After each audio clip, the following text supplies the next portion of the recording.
Okay. As I was saying, that I have the book, The Real Talk, 40 Hadith of Polygyny, A Woman's Guide to Coping in a Non-Conventional Islamic Marital Structure, meaning polygyny. So this was compiled as a compilation of 40 hadith, and as you can see, the book is real ladylike.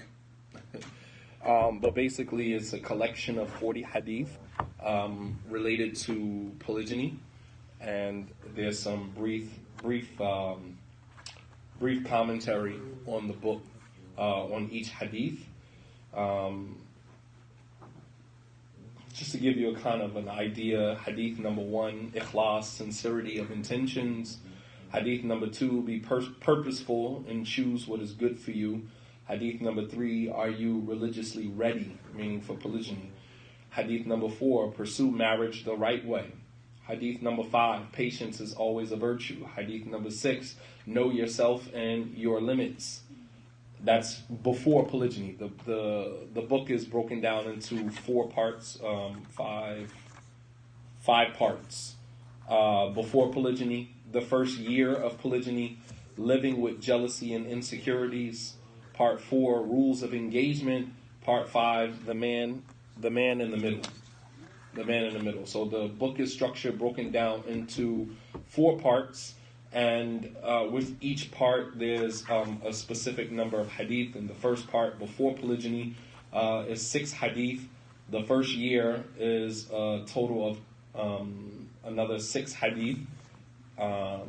Living with jealousy, part 3, there's a total of 11 hadith. And rules of engagement, there's another 6 hadith. And part 5, the man in the middle, is another 6 hadith.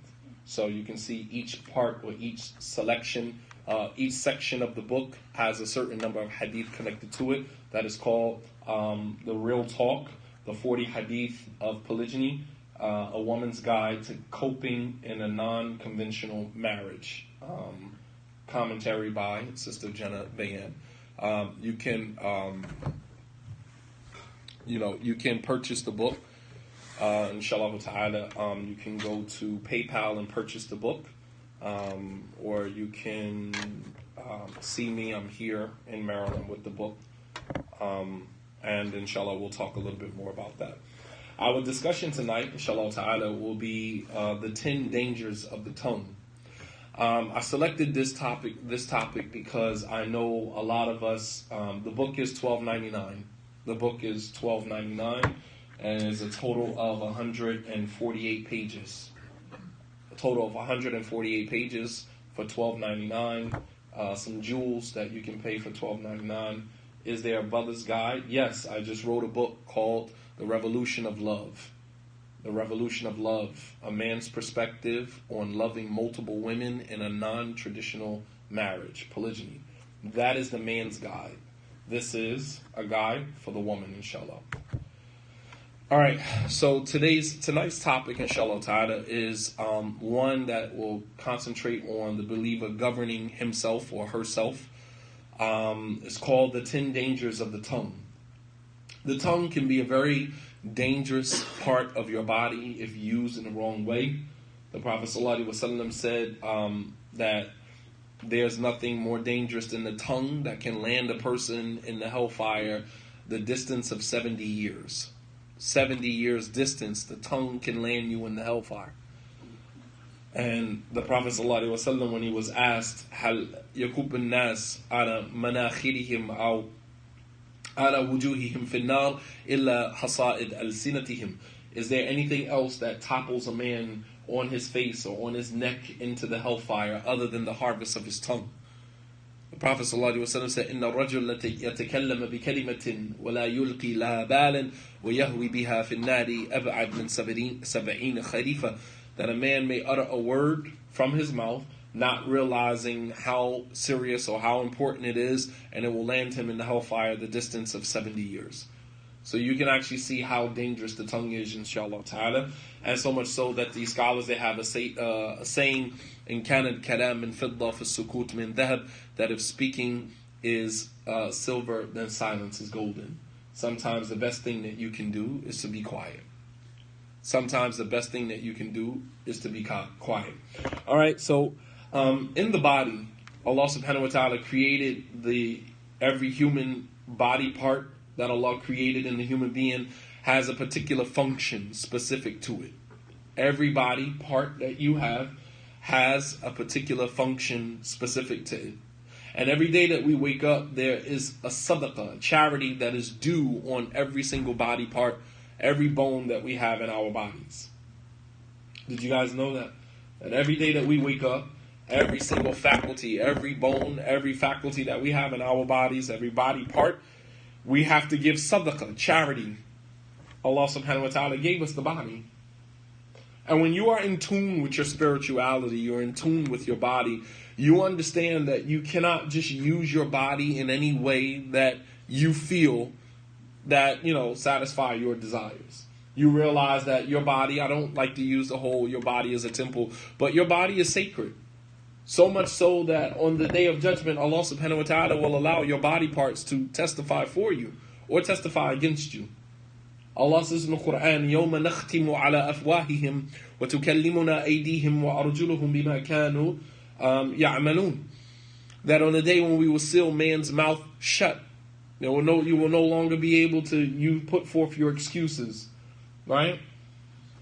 That on the day we will seal man's mouth shut, and his hands will talk to us, and his body will testify about all of the things that he used to do.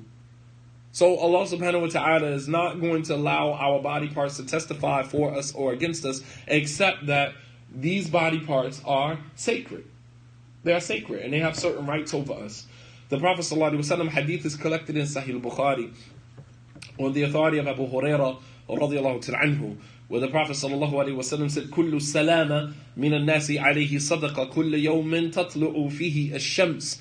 That every sulama, every body part that the human being has is due a sadaqah every day that the sun rises. Every day that the sun rises, your body is responsible for giving sadaqah, for giving charity. All right, charity with your eyes, charity with your hands, charity with your tongue. All of these body parts are responsible. And you as a human being, as a Muslim, should feel the indebtedness that you have to Allah subhanahu wa ta'ala. I think we take our bodies for granted. We don't think about, the blessing of eyesight until it's gone. Right? You don't think about the blessing of being able to stand up from a chair and get up and walk until you can't walk anymore. And then you have to ask yourself, when that faculty is taken away from you, when that faculty is gone, how much of your life was dedicated to repaying Allah subhanahu wa ta'ala for the blessings that He has given you with these faculties? These are things that we should be in tune with as Muslims, right? We allow other people from other faith, traditions, right? You have people who are deeply into spirituality minus the religion part of it. They call themselves very spiritual people, right? And you'll find these people, subhanAllah, you'll find a lot of these people very in tune with their spirituality. All right? People who are into, the Asian tradition of yoga and deep yoga, the spiritual concept or, aspect of yoga, right? People who are monks, people who are, they're very conscious of these things. In the fact that a lot of these people are vegans, a lot of these people are very health conscious. And you'll find Muslims, all of this stuff in our religion, and we are the furthest people from being conscious about the things that we put into our bodies. Very unconscious about the things that we put in our bodies. So every day that we wake up, there's a sadaqah, a charity that is due on the body parts that Allah subhanahu wa ta'ala has given us.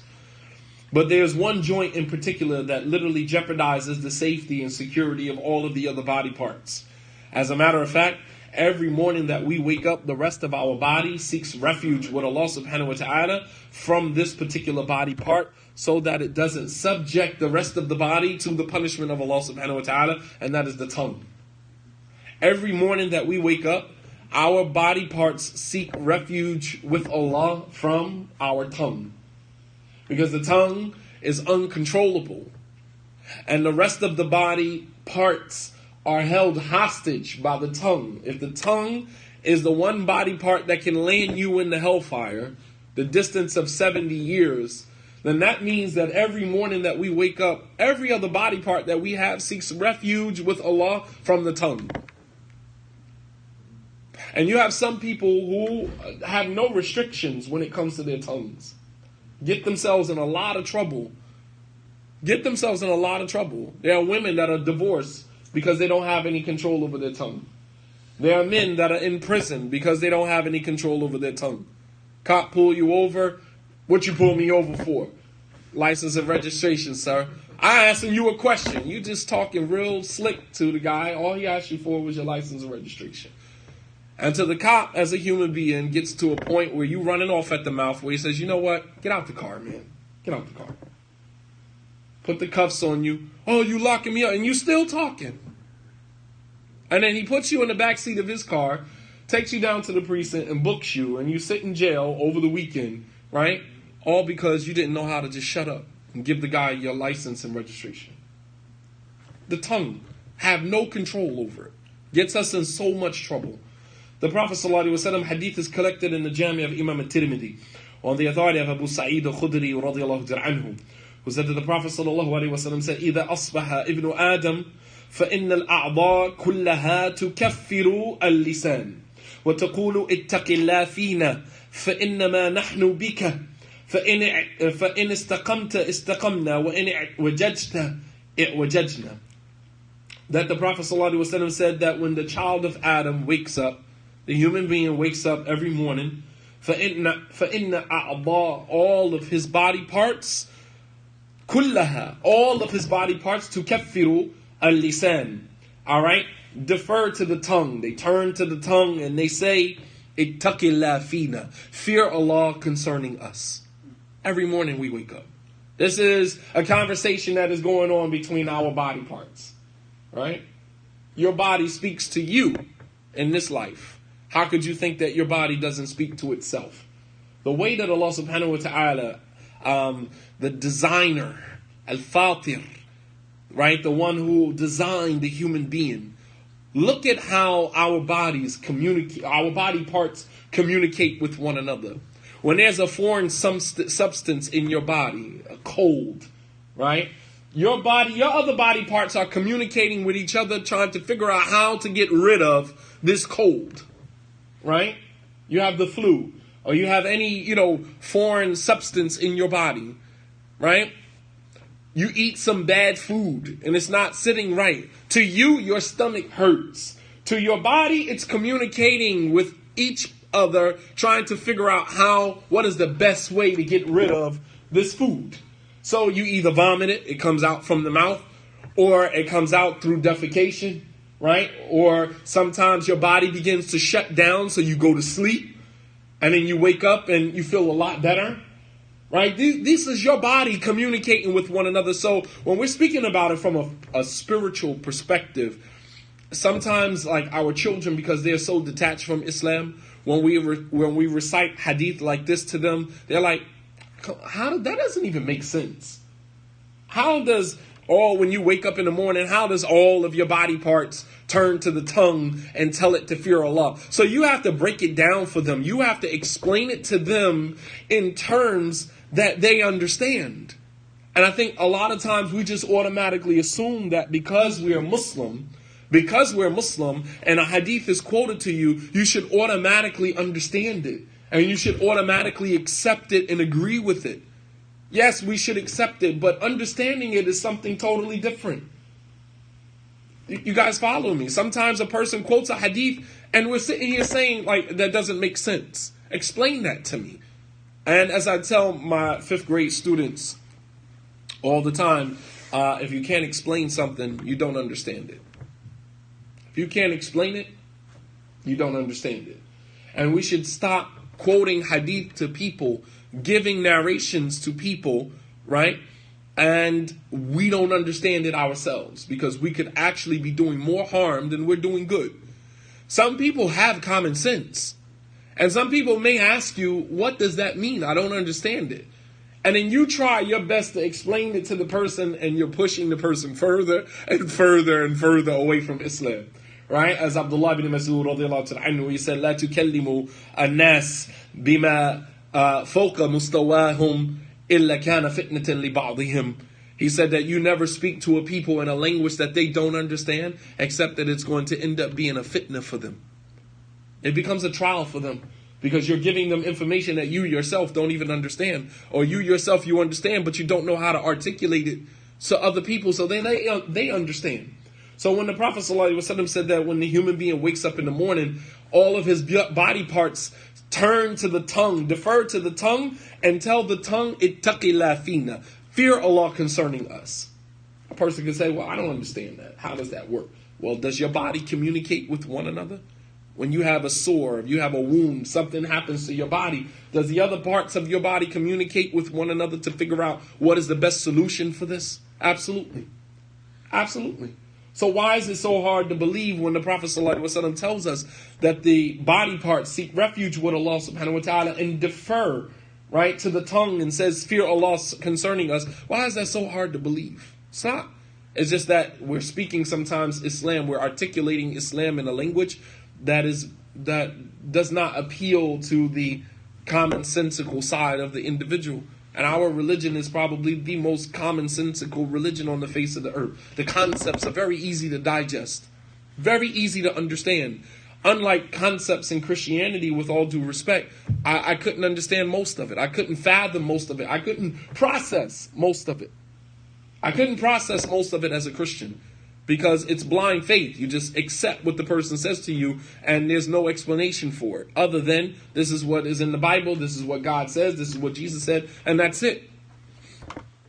So he said that all of the body parts defer to the tongue and say, ittaqillah fina, fear Allah concerning us, فَإِنَّمَا نَحْنُ بِكَ, that we are under your auspices, we're under your authority. فَإِنْ اسْتَقَمْتَ اسْتَقَمْنَا, that if you are straight, then the rest of the body will be straight. And if you are crooked and corrupt, then the rest of the body will be crooked and corrupt. All right? So this shows you that the tongue could corrupt the rest of the body. The tongue, my mother used to say to me that if you lie, then you'll tell another lie to cover up for the lie that you've already told. And then you'll continue to lie. And then one lie covers up for the next lie, covers up. And the tongue, like when you tell a lie, then the other body parts got to support that lie. So now your facial expression, now your mood changes, and all of that has to support the tongue that told the initial lie. You say, Wallahi, I didn't go here, I didn't do that, and then your mood changes, your body parts change, all of your body is now supporting the tongue, which is actually lying. You understand? You see how that works? So when the son of Adam wakes up, we have the body part seeks refuge with Allah subhanahu wa ta'ala. The tongue is directly related to our faith. The tongue is directly related to the faith of the believer. And until we gain control over our tongues, we will never have control over the vigor and the solidity of our faith. Your faith, you will never have control over that unless you have control over your tongue. The Prophet ﷺ, as the hadith was collected in the Musnad of Imam Ahmad, where the Prophet ﷺ said, لا يستقيم إيمان عبد حتى يستقيم قلبه ولا يستقيم قلبه حتى يستقيم لسانه. The Prophet ﷺ said that the iman of the servant, the faith of the servant, will not be steadfast or not be upright until the person's heart is upright. And the person's heart will not be upright until his tongue is upright. So we can see the connection here. All right, the tongue, the heart, the tongue, and the faith. All of it is connected. All right, and this is the only body part that requires absolute self-restraint. Absolute. And someone might say, well, okay, well, what about the private part? Well, the Prophet ﷺ gave us the breakdown to that. He said that it starts off as kalam, starts off with the talking, and then from the talking we meet, and then from the meeting, then there is the exchange of words and physical touch, and then the private part will either confirm it or deny it. But it all starts with the tongue. All right? How do people end up in fornication and adultery? Does that just do two people just see each other and then just stumble over their shoestrings inside of one another? Or is there a process of communication starting with the tongue? Absolutely. It starts with the tongue. Understand how dangerous this body part is, man. SubhanAllah.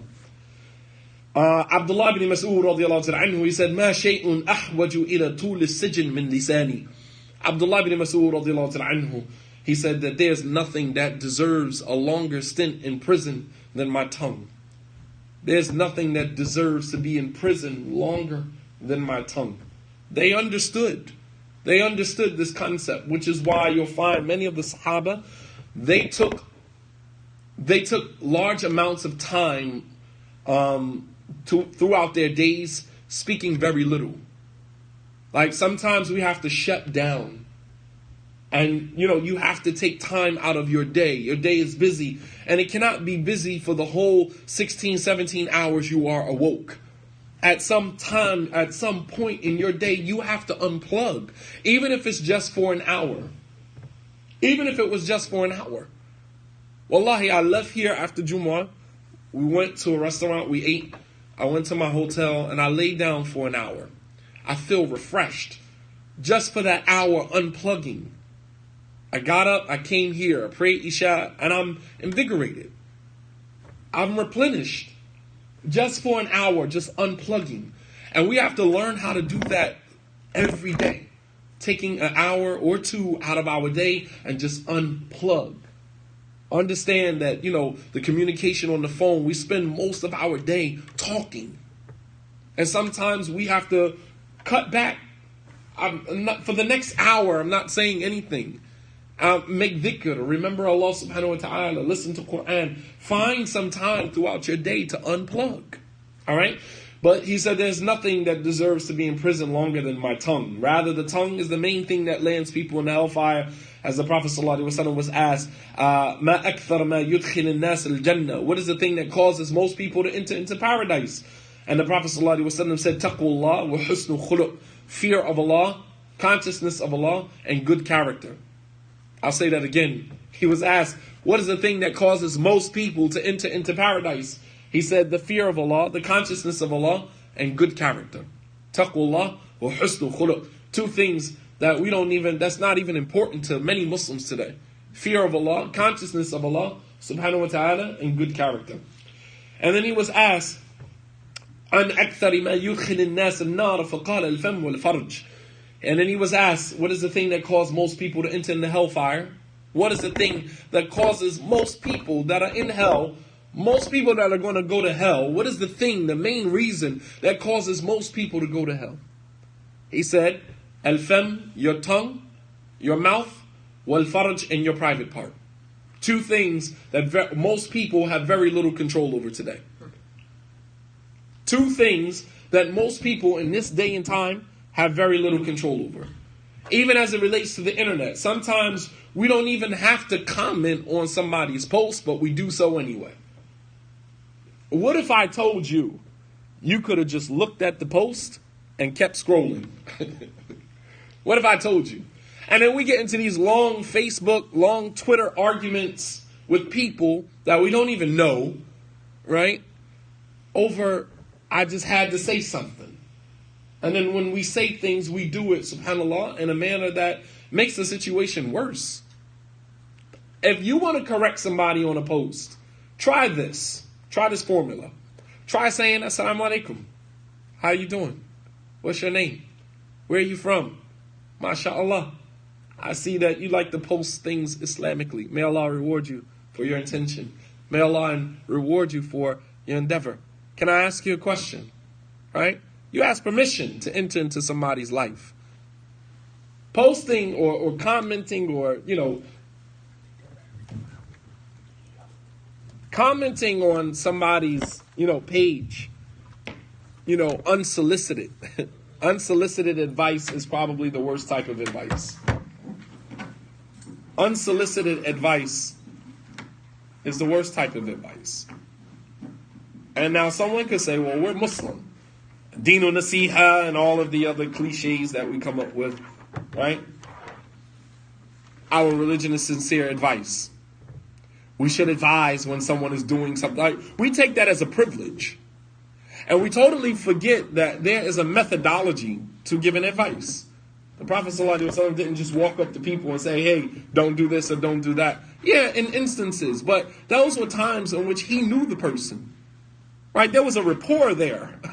When you don't have a rapport with someone, you can't just approach them any way that you want to. There was a companion, he had a ring made of gold on his finger. The Prophet ﷺ walked up to him, took the ring off his finger, and threw it. Umar later on told the man, go get the ring, man. Go get the ring and go sell it in the marketplace and make money for it. Don't just leave it laying in the ground. And the man said, Wallahi, I won't pick up anything that the Prophet ﷺ threw out of being displeased with it. Leave it.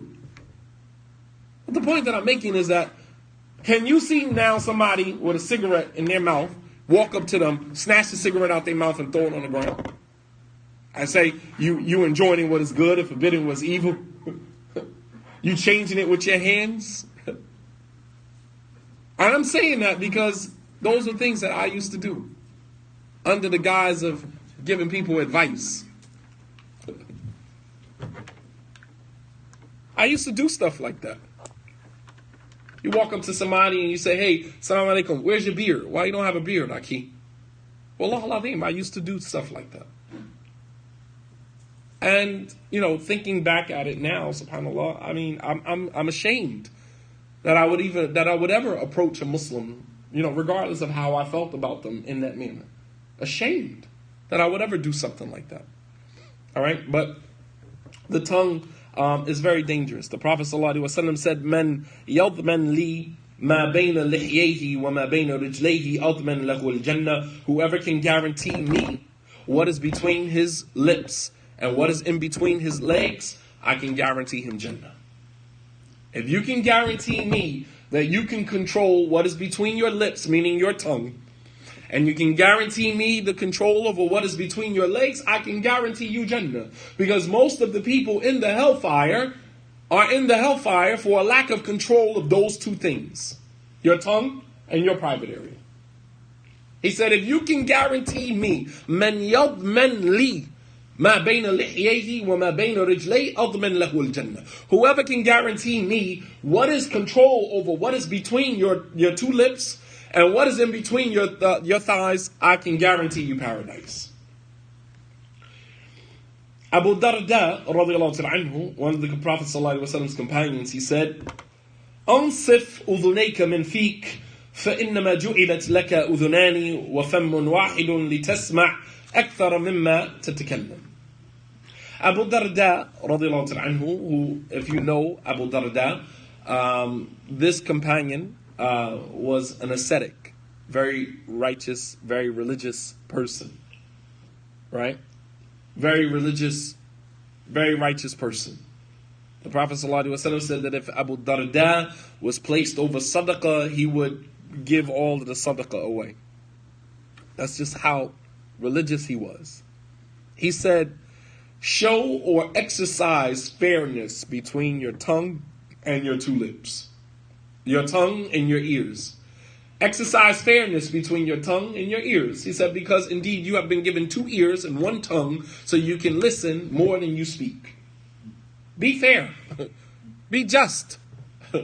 Between your tongue and your two ears, because indeed you have been given two ears and one tongue so that you can listen more than you speak. If we would just exercise that, if we would just practice that alone. And subhanAllah, when you look at most couples, most of the arguments that happen in marriages is exactly because of this. You are talking more than you're listening. If two people are talking, guess who's listening? Nobody. If two people are shouting at each other, guess who's listening? Nobody. You've been given two ears and one tongue so you can listen more than you speak. But today we do more speaking than we do listening, which is why half of the time we got to keep repeating ourselves over and over. You're saying to your spouse, I just said that. You didn't hear me just apologize? You didn't hear me just say, I'm sorry? You waving the white flag. You don't want to fight anymore. You said, I'm sorry 20 minutes ago, but she's still talking. Because she hasn't heard a word you're saying. Because she's still talking. I said, I'm sorry 15 minutes ago, and you're still talking. Because we don't exercise fairness between our tongue and our ears. Makhlad ibn Hussein, he said, ما تكلمت منذ 50 سنة بكلمة أريد أن أعذر منها. One of the scholars of the past, Makhlad ibn Hussein, he said that I have never, in a period of 50 years, I have never uttered a word that I had to go back and apologize for. Subhanallah.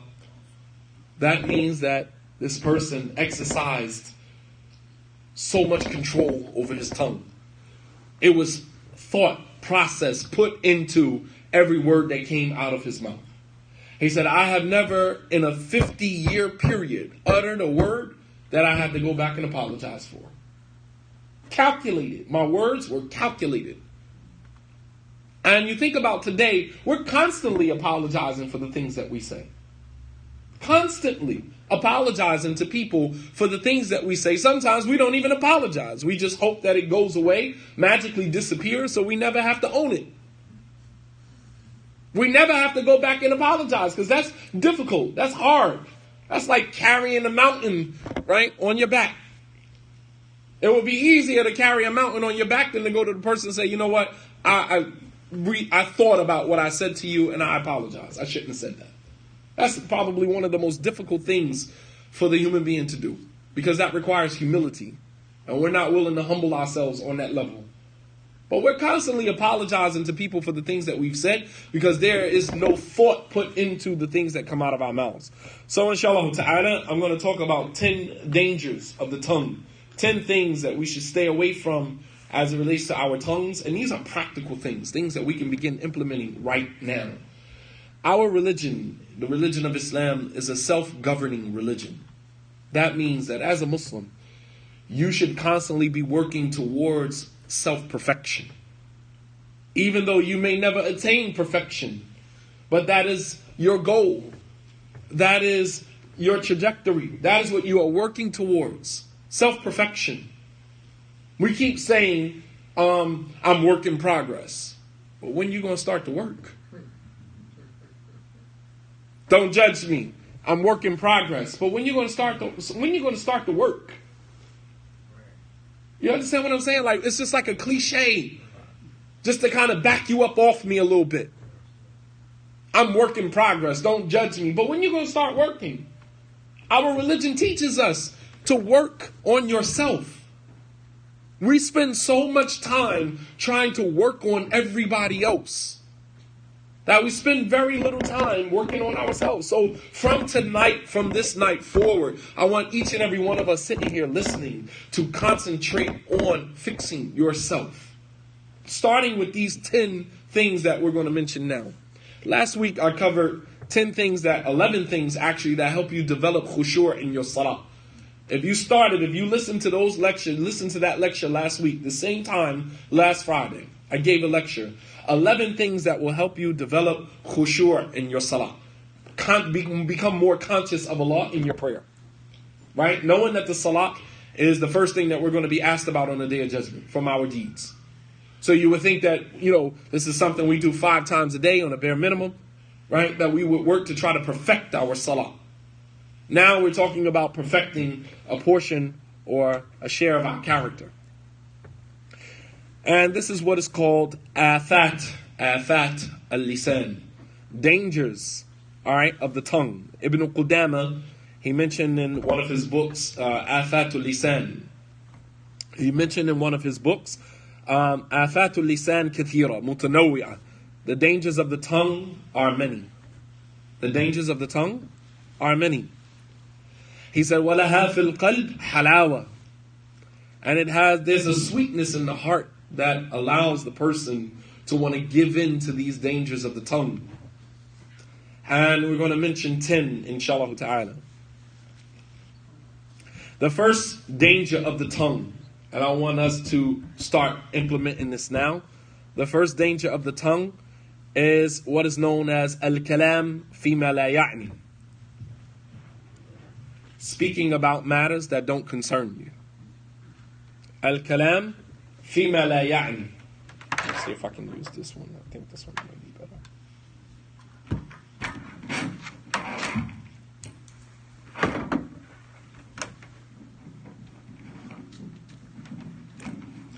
The first of the dangers of the tongue is speaking about things that don't concern you. Ibn Qudamah, he said, وَعْلَمْ أَنَّ مَنْ عَرَفَ قَدْرَ زَمَانِهِ وَأَنَّهُ رَأْسَ مَالِهِ لَمْ يُنْفِقْهُ إِلَّا فِي فَائِدَةٍ وَهَذِهِ مَعْرِفَةٌ تُوجِبُ حَبْسُ اللِّسَانِ عَنِ الْكَلَامِ فِي مَا لَا يَعْنِي. Ibn Qudamah, he said that whoever is blessed to know the value of his time, if you understand the value of your time, then you will understand that your time is the most important thing that you have, even more than your wealth, and you will not spend your time except in things that are beneficial for you. And he said this understanding, this ma'rifah, this understanding of the value of your time will cause you to not use your tongue except in matters and things that concern you. قال النبي صلى الله عليه وسلم من حسن إسلام مرئي تركه ما لا يعري. The Prophet صلى الله عليه وسلم said from the perfection of one's Islam, and we just talked about this in the khutbah. We're so busy reaching for the major matters of the religion that we leave off the basics, the essentials of the religion. The Prophet صلى الله عليه وسلم said from the perfection of one's religion is that he leaves off that which does not concern him. It's not your concern. Sahal ibn Abdullah, one of the scholars of the Tabi'un, he said, "Man takallama fi ma la ya'ni hurima as-sidq." Whoever is in a habit of speaking about matters that don't concern him, he will be deprived of honesty and truthfulness. Because you'll find this person constantly engaging in conversations, engaging in arguments and debates about things that don't concern them. And they will be, as a result of that, they will be deprived of sidq. Because when a person is brutally honest, these are the type of people that only put themselves in situations that concern them. And they only speak when it's necessary, which is why their words are so powerful. You think about a person who doesn't speak much. When they finally do speak, it's very powerful, very profound. And people actually listen because they're not used to hearing the person talk. This could happen in the home. Right? You might have that one kid, that one child that's very quiet. Not that they're afraid or timid. It's just that they just don't talk much. They live in their own world. They live in their own bubble and they mind their business. But when that child, you hear that child yelling, you hear that child screaming at another kid, you rush to that child's attention, right? Because you know that that child is not usually the troublemaker. It's something about that kid that you know when they complain, stop. You hear that in the room, you go in the room, what's wrong? Because you know that that child is not usually the one that has anything to say about anything. That's even with our children. All right, so speaking about matters that don't concern you. قال إمام الشعبي رحمه الله تعالى من تدخل فيما لا يعني لقي ما لا يرضي. He said that whoever is in the habit of entering into matters that don't concern him will be met with things that won't please him. Powerful. Whoever is in the habit of entering into matters that don't concern him will be constantly met with things that are not going to please him. Constantly angry, constantly upset, constantly in your feelings because you're constantly entering into arguments, debates, matters that don't concern you.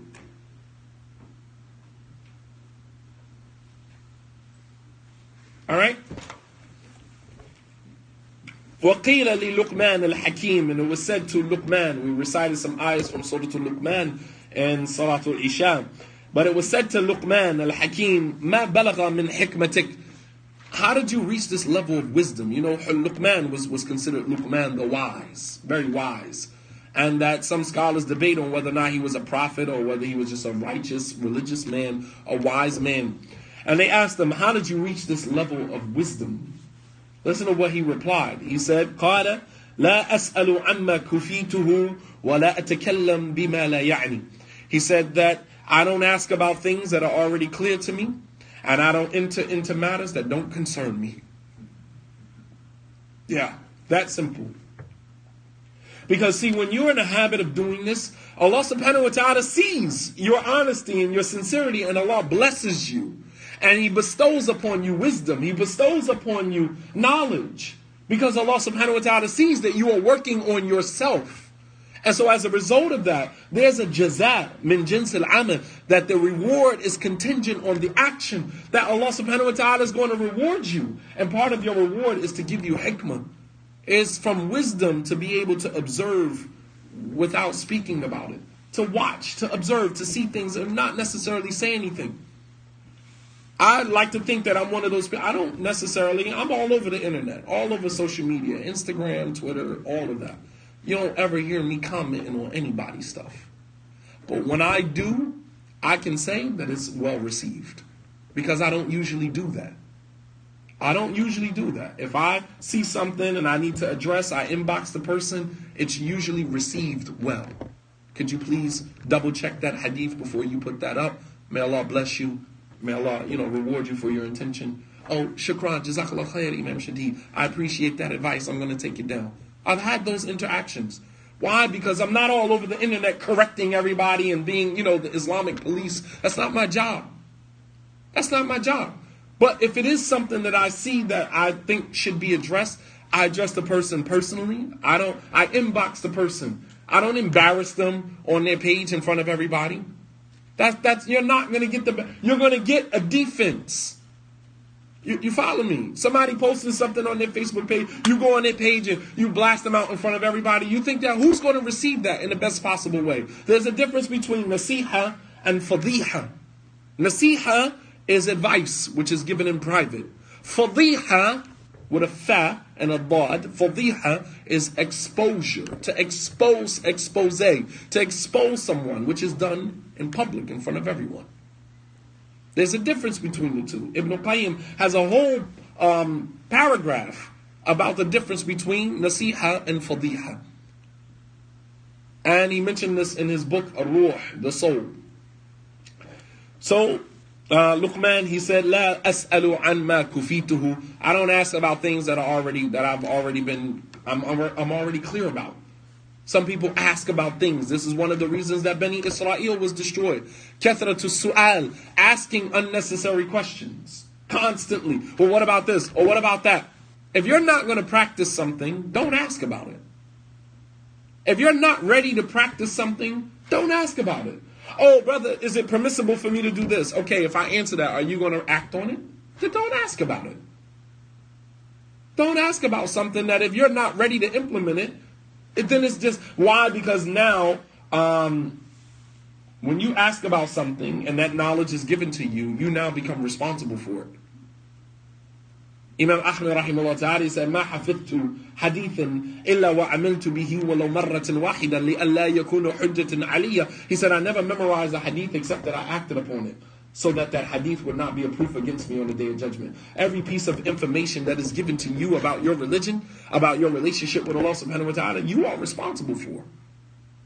So we ask frivolous questions about things that most of the time we already know the answer to. Why are you even asking?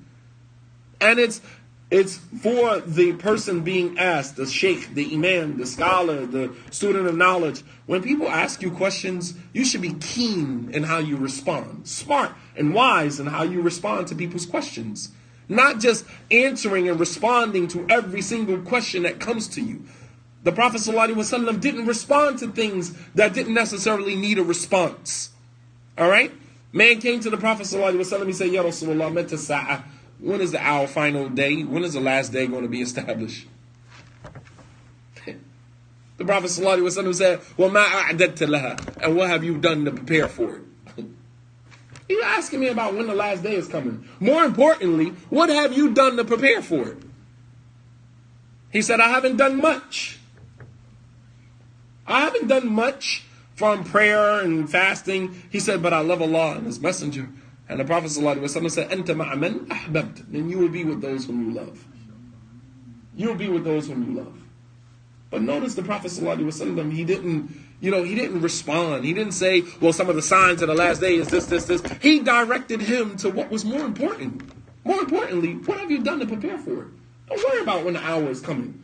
So it's the responsibility of the imam, the sheikh, the student of knowledge, the person in a position of the religious authority, that when someone comes to you with a question, you have to be keen, you have to be wise enough to know whether or not this person needs a response, whether or not this person deserves a response. Sometimes about the brother may come and say, brother imam, what about this issue with polygyny? And you saying, do you want a second wife? No, I'm just no, then I'm not. Don't ask me about it. Why are you asking about something? Why are you wasting my time? You're going to make me have a 20, 45-minute conversation with you about something that you have no intention on practicing. Why? Ask me about something more pertinent to you personally. Subhanallah. All right.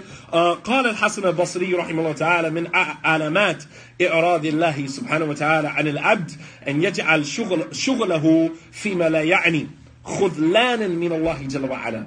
Hassan al-Basri rahimahullah ta'ala, that great tabi'i, that great scholar of the second generation of Islam, he said, from the sign that Allah subhanahu wa ta'ala has abandoned you, خذلان من علامات إعراض الله عن عبده, from the signs that Allah has completely turned away from you, is that He busies you, He allows you to busy yourself in matters that don't concern you. خذلانا من الله سبحانه وتعالى. This is an indication that Allah has abandoned you. That you spend your entire time engaging in behaviors and discussions that will come back with no benefit to you.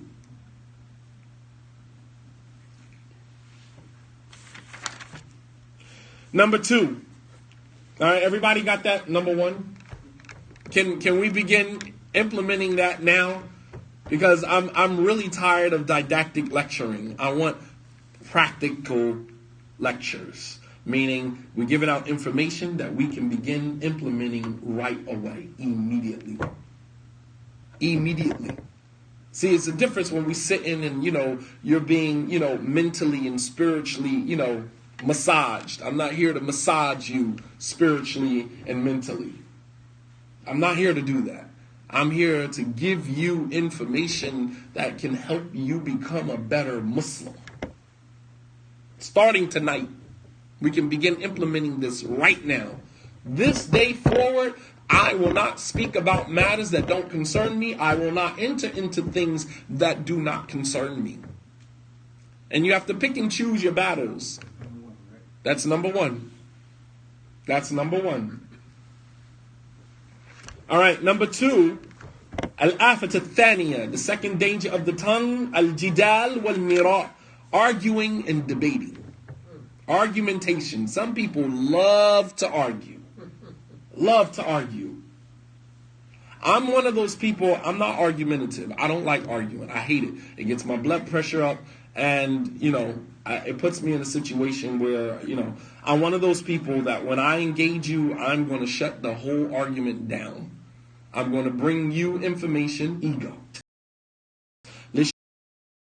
And arguing and debating, this usually happens because a person wants to prove that the other person is wrong. The person wants to prove how, right they are. He said, وَالْبَاعِثْ عَلَى الذَّلِكِ, and the thing that usually causes this is a tarafu'. The Prophet ﷺ, hadith is in Sahih al-Bukhari. The Prophet ﷺ said, أَبْغَضُ الرِّجَالِ إِلَى اللَّهِ أَلَدَّ الْخَصْمِ.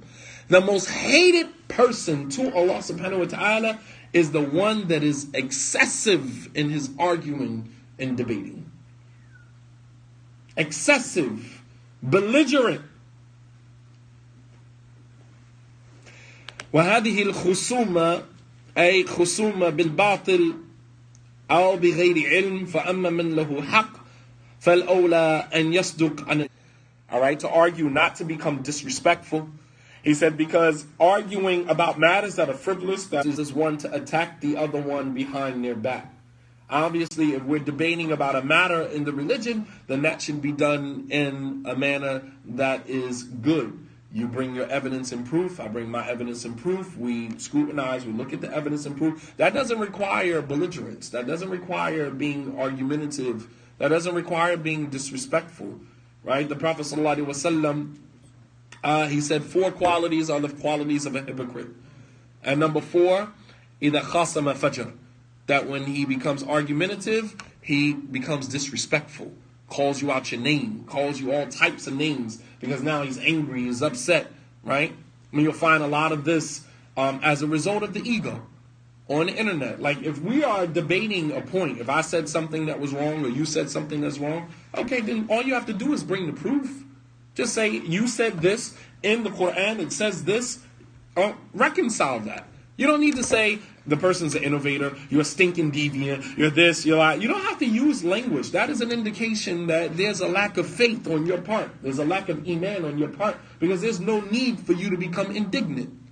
That is a quality of a hypocrite, not the believer. But here's something that you want to think about. Umar ibn Abdulaziz, who was called basically the Khalifa al-Khamis, that if there was a fifth Khalifa, it would have been Umar ibn Abdulaziz, who was the great-grandson of Umar ibn Khattab radiallahu ta'ala anhum. He said, "من جعل دينه غرضا لخصومات كان أكثر التنقل." Whoever makes his religion a target for debating will always find himself jumping from one belief to another. Why? Because when you debate with someone, right, and you put your deen up for it, right, then that means that when that person conquers you in a debate, now you got to go in his direction. So every time you debate with someone and someone beats you or defeats you in the debate, you find yourself inclining towards their point of view. And you never have any stability in your life. And you find Muslims like this all the time. You're always arguing and debating, and every time somebody conquers you in a debate, you go in that direction. You change your whole methodology because you feel like when the person conquered you in a debate, the person conquered you in your deen. That's dangerous, man. Just because you presented a point and you were right doesn't mean that now I have to change up my entire religion, my entire faith, my entire methodology to follow you because you were right. And we do that. You might be listening to this imam or this preacher, this teacher. Someone comes along and says, the person is a person of deviance. You say, well, where's the deviance? You say, well, this sheikh said this sheikh this, and then you switch totally from that person. Now you're on this person. You follow how that works? That's dangerous. You have no stability in your deen at all. Yeah, the person may have made some mistake here, mistake there, but am I now going to change my whole entire methodology because you presented me some evidence that this person was wrong on that issue or wrong on that issue? So what? I'll accept that. He was wrong. But does that now mean that I'm going to dump everything that I've learned up to this point and now follow you? Who does that? But Umar ibn Abdulaziz, he said, "Man ja'ala dinahu gharadan likhusumat kana akthar tanaqqul." That whoever makes his religion a target for debating and argumentation, then he will find himself jumping from one thing to the next. So leave off arguing and debating. The Prophet ﷺ said, "Ana za'imun bi baytin fi rabad al-jannah liman taraka al-mira wa in kana muhiqqan." The Prophet ﷺ said that I can guarantee a house. I can guarantee a house in the center of Jannah, the center of paradise, for the person who leaves off argumentation and debating, even though he's right. Sometimes you can be right and wrong at the same time. How? You're right. The person is clearly wrong, and you're right. But the fact that you arguing and you engage that person on that level, you become now just as wrong as that person is, even though you're right. Sometimes the best thing to say is nothing. Walk away from the situation and say, you know what? You're right. But the ego won't let us do that. That's the danger. The ego says, I have to prove to this person that I am right. I have to. Because otherwise, if I can't prove to him that I'm right, then I'll walk away believing that I'm wrong. That's a matter of insecurity. See, when you're secure within yourself, you don't feel like you have to conquer someone in a debate to validate yourself. You can simply walk away and say, you know what, you're right, and walk away, even though you know that you're right. It would have saved a lot of marriages if we would have just said, you know what, you're right, and walk away. But the ego, we gotta prove that I'm right and you're wrong. And it doesn't matter what we're willing to sacrifice. We're willing to risk it all just to prove that you're wrong. Just to prove that you're wrong. But the Prophet ﷺ said that I can promise a house in Jannah for the one who leaves off argumentation and debate, وَإِن كَانَ مُحِقًّا, even though he's right. That takes humility, to know that you're right and still walk away. And guess what? When you walk away, even though you know you're right, eventually Allah subhanahu wa ta'ala will expose who was right in that situation. Make no mistake about that. Allah is al-adl. Allah is just. And Allah, one of His names is Al-Haq. He will bring forward the proof. It could be today, tomorrow, next year, 10 years from now. You don't even have to know that the truth was actually brought to the person. You might run into the person years later. And the person say, remember that debate that we had? You say, yeah, I kind of just walked away. I didn't want to engage you. He say, yeah, well, I come to realize that you were right. This was 10 years ago. It's like, and you never even knew that Allah subhanahu wa ta'ala had showed the person that they were wrong. Sometimes it happens in marriage. You arguing and debating with your wife, constantly proving that she's wrong, she's crazy, she don't know what she got, and you're constantly proving this point until eventually you divorce her, and then you marry someone else, and then you realize that I was actually the one that was wrong. Because this one I'm married to right now, she's showing me everything. I should have stayed with the one that I was with, right? And then you run into your ex-wife later on, and you're like, you know what, man, I was wrong. I'm sorry for the way that I treated you. And she's happily married now. She's like, well, I'm glad you've arrived at that understanding. May Allah bless you. But Allah subhanahu wa ta'ala is al-haq, and He is the one who brings forth the truth. Imam Shadeed rahimahullah ta'ala, to use your tongue to insult people, very dangerous. You're ikhwani. Like, people don't just become an ikhwani because you don't person in a normal way. Maybe the person would have been receptive to you.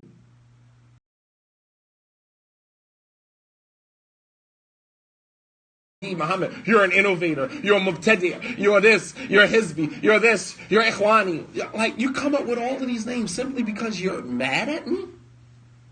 This is equivalent to insulting someone. And make no mistake about it, the Prophet ﷺ said, Man qala li akhihi ya kafir. Whoever says to his brother, oh, you disbeliever. Then it goes up to the heavens, and it comes back down. And if it doesn't apply to the one that you said it to, then it applies to you. فَإِنْ كَانَ مَا يَقُولُ فَإِلَّا وَرَجَعَ إِلَيْهِ. It's either you say it is that you, as he said he is, or it goes back to you. You are more deserving of the term. Similar to the Prophet ﷺ statement, Man qala halaka nas fahuwa ahlakahum. Whoever says that there's no good in people, then he is the one that there's no good in. You are more deserving of the claims that you made of somebody else than they are.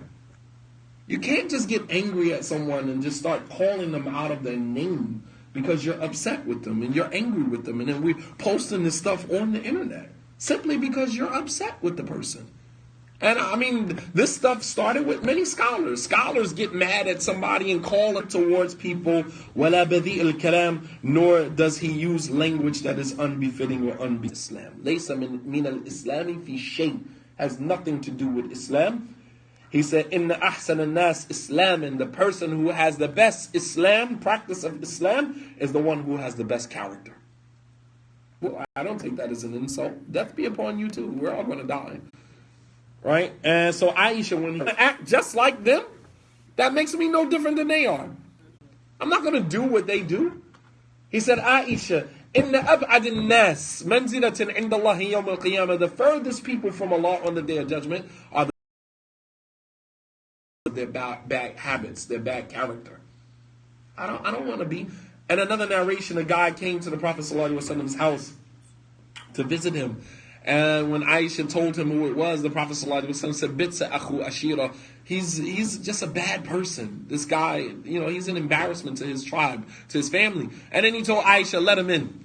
And when he came in, the Prophet smiled with him, laughed with him, joked with him. And Aisha's watching, and she's like, she couldn't reconcile what he said and how he was treating him.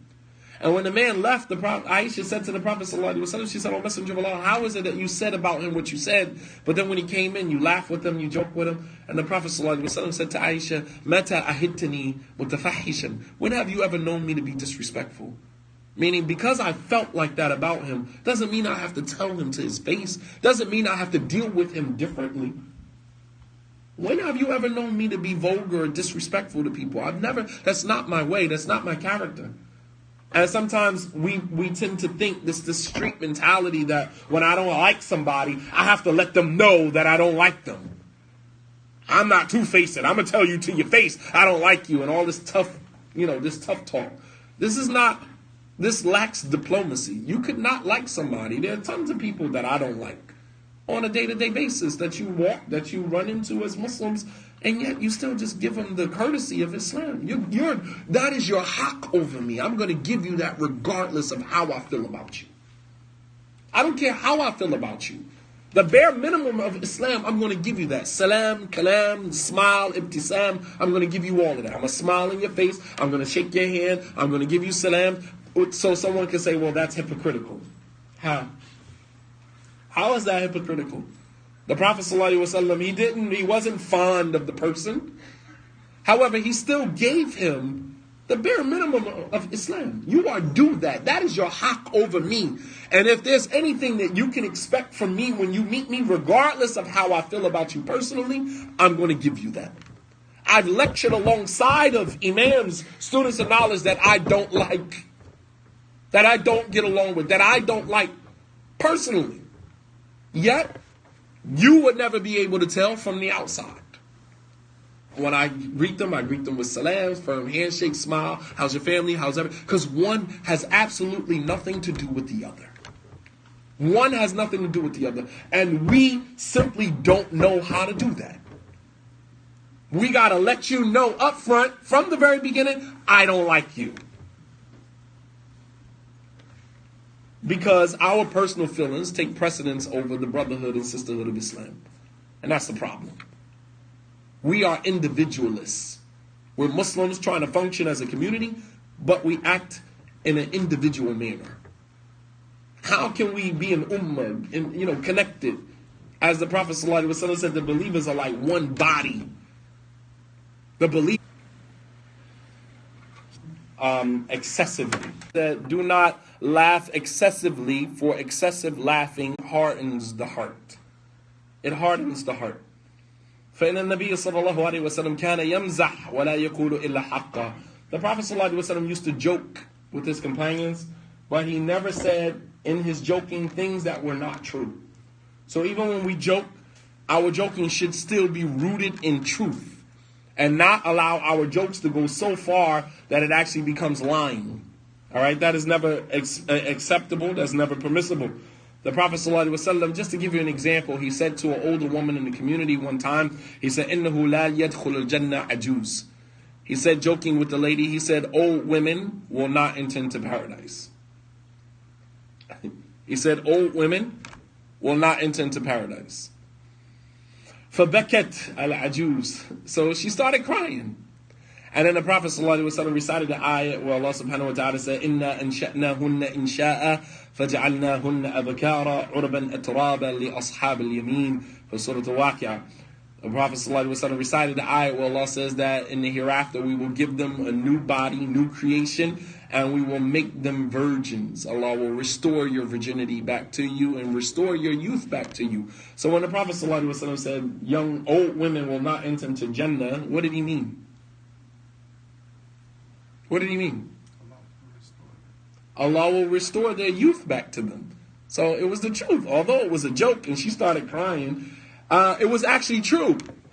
Old people are not going to be in Jannah. It wouldn't be paradise if you were old, right? And bones is not working right, things not functioning properly. That wouldn't be Jannah. It wouldn't be paradise, right?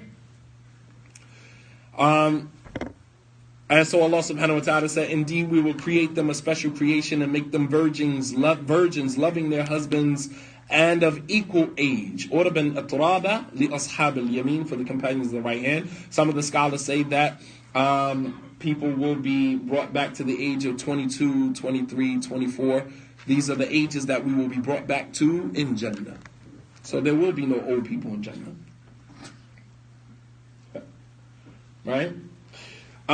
Number 5, from the dangers of the tongue, as-sukhriya wal-istihza, mockery and making fun of the Muslims. All right, and this is something that people have gotten carried away with today on the internet with these memes, right? All right, everything is up for grabs today. And this is one of the reasons why I don't post any pictures of my children on the internet. I don't post any because Muslims have no mercy. They have no mercy. None. We find you in a situation, sometimes, it could be a situation of death. I could die tomorrow, Allah forbid. Maybe I didn't have my seatbelt on, and you'll have somebody create a meme talking about wear your seatbelt, don't end up like Shadeed Muhammad. Like, just no mercy. Everything is a joke. Everything is for the hilarity of, the time that we live in. There is no mercy, even amongst the Muslims. We'll take a situation that is dead serious, and we'll make a joke about it. Kid could have autism. Kid could have, any, ailment, mental health issue. And we'll find a way to make a joke out of it. Because there is no such thing as mercy amongst the believers anymore. Everything is up for grabs, joking. All right, but making mockery, highlighting the person's shortcomings, highlighting the person's inadequacies or physical ailments. The Prophet ﷺ, or Allah subhanahu wa ta'ala says in the Quran, Ya ayyuha alladhina amanu, la yaskhara qawmun min qawm. In Surah Al-Hujurat, Surah number 49 in the Quran, Allah subhanahu wa ta'ala says, O you who believe, let not one group from amongst you mock another group. And this could also happen when we say, oh, they're astray. Look at these Hizbis. Look at these innovators. Look at these people over here. Look at these people over here. You have that. It goes on. Like, it's not enough that you possibly feel that these people are not practicing Islam correctly. That's not enough. We now got to rub it in their face.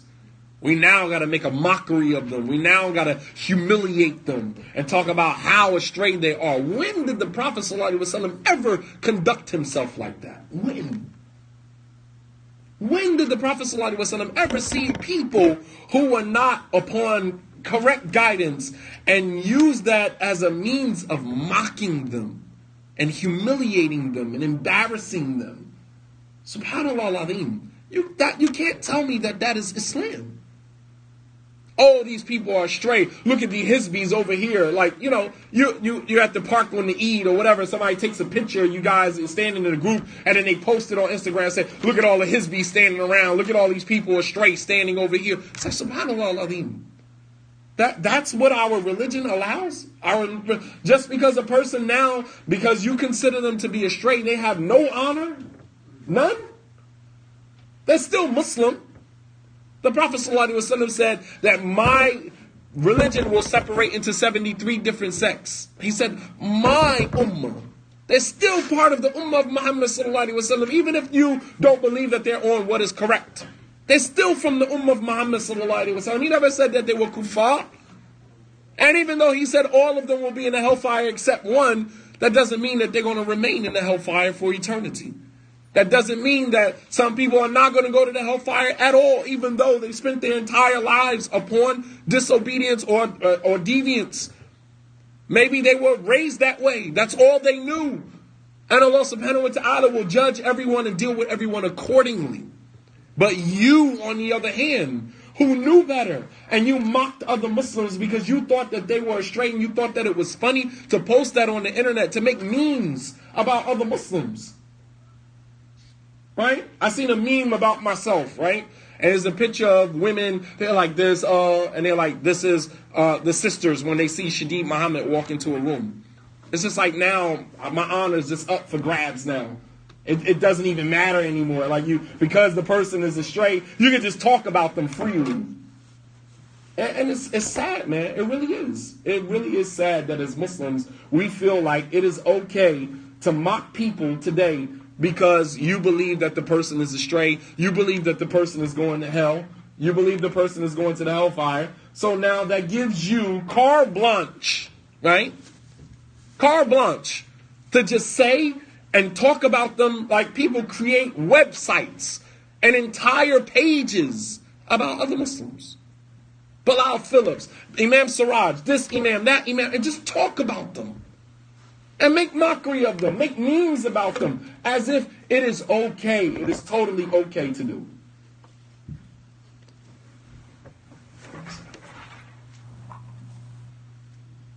think you cut that one off, man. I'm going to blame it all on you.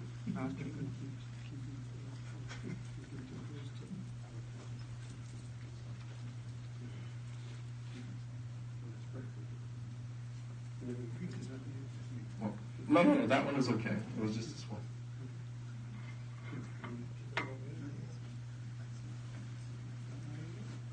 Okay, that's good. You want it back on the desk? No, just plug it in. No, you can leave it right there. That's actually good. That's actually good right there. Want to use that one instead of this one? Okay. Yeah, I mean, just make it Muslim struggling with a calamity. And it doesn't matter what the person is struggling with. Allah tests. And we should not has a way of dealing with people who are arrogant. But عنه إذا تكلم الرجل أخاه ثم تولى عنه فهو أمانة وإن لم يستكمنه. Umar radiallahu anhu, he said that if a man speaks to his brother in private and then walks away from the conversation, that conversation is an amana. It is a trust. Even if he doesn't say to you, don't tell anyone. وَإِن لَمْ يَسْتَكْمِنْهُ.